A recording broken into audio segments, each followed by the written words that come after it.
Magandang tanghali sa inyong lahat. At tayo nagbabalik, update tayo ng status sa ating mga tanim.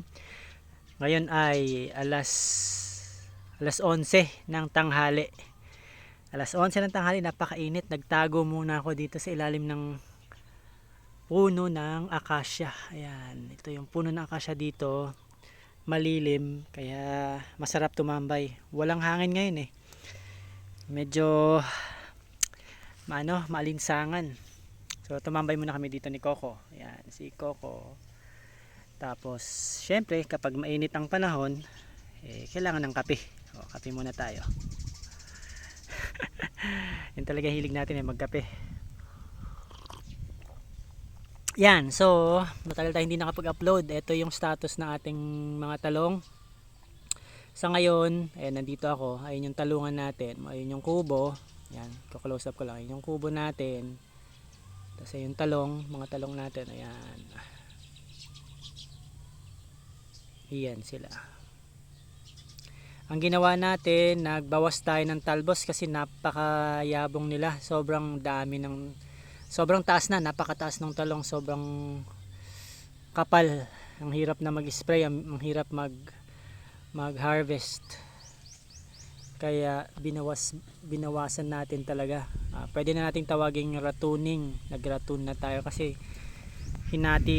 pinutol namin yung hanggang bewang ko andun, pinutol na namin yung talbos. So yan yung natitira sa kanya ngayon. So namumulaklak siya, kaya wala tayong harvest ng mga nakaraan dahil pinagpahinga natin siya, pinutol so kaya namumulaklak na yan. Kapag nilapitan mo makikita may mga bulaklak na. So kailangan na lang mag-abono kami.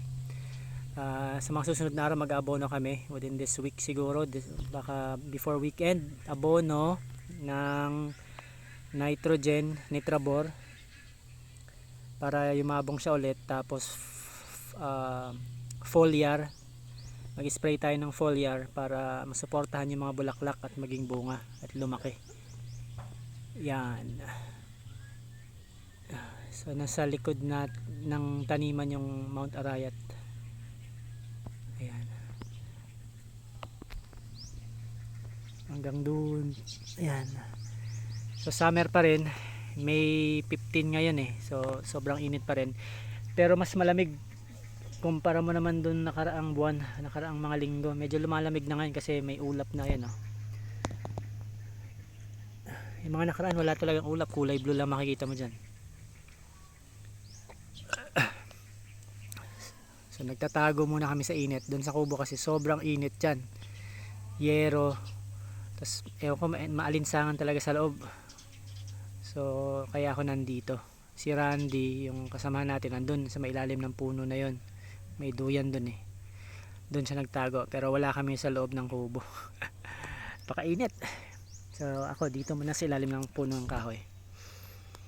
So yan ang ating update kung anong status. Baka nagtataka kayo, wala tayong ina-upload. So dalawa na lang kami dito ni Randy ang tumatrabaho. Yan. Tapos yung garden doon,